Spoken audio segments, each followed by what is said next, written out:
Yeah, can we go back to the first slide? Is that okay, Emily, from our yes. presentation?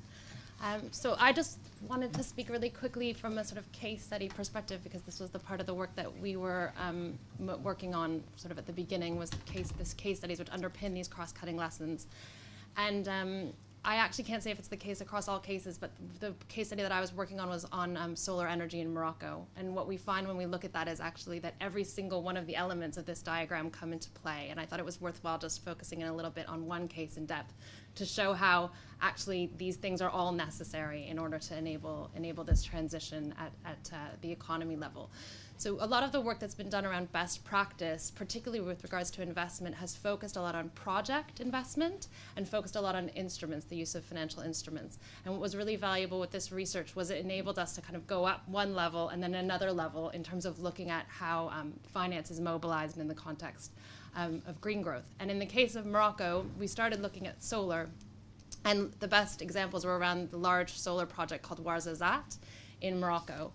And we tried to go up one level, as I said, and what we saw was that what the Moroccan government had done was set up a solar agency, MASSEN, which was set up with multiple purposes. It was set up as an agency to support research and development of projects and technologies, building a project pipeline, but also structuring the financing of projects to bring in all of the different partners. And it was an off-budget sort of entity that could then bring in project finance sort of through special purpose vehicles to finance these large solar projects. But then if we go up one more level, we try to understand, well, why was MASSEN set up in the first place? Well, that was set up because Morocco established a solar plan. So it was a national level plan to have 2 gigawatts of solar deployed by 2020. And why did Morocco have a solar plan? Well, it had a solar plan because it was importing 95% of its energy in the form of fossil fuels and providing billions of subsidies in terms of fossil fuels every year. And so the question is then, if we look at this economy-wide level, which is the current economy at the top, we start to get a sense of where are the opportunities and what are the tools that governments need to use to mobilize this finance. And what we find in the case of Morocco is that we had this enabling policy framework, so a long-term solar plan. We had public budget support, which is shifting from fossil fuel subsidies to the power purchase agreements that are sitting behind these large concentrated solar projects. And if you look in terms of finance, that's actually the largest amount of finance at play. That's the Moroccan government backing up a power purchase agreement. The Moroccan government also put public budget in the form of equity in projects. So the Moroccan government itself is putting multiple different instruments to play.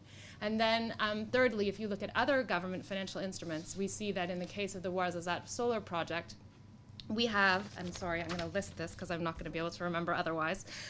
We have the engagement of the Clean Technology Fund, the World Bank, the African Development Bank, the European Investment Bank, the European Commission, KfW, and AFD, the French Development Cooperation Agency, all providing different forms of finance, ranging from grants to concessional loans to support the development of these projects.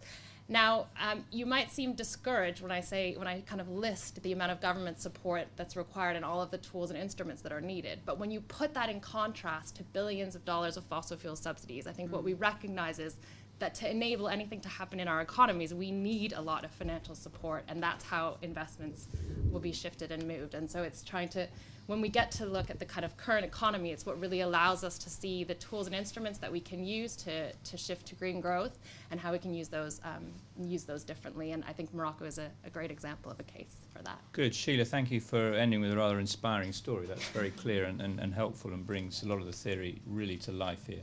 So we have less than half an hour. We also have some lunch outside. So if we eat into that, we'll have less to eat, or less time to eat. So let's try and speak for 20 minutes or so. So we have a roving mic, and I could take some questions for anyone that wants to make a short intervention or question to the panel.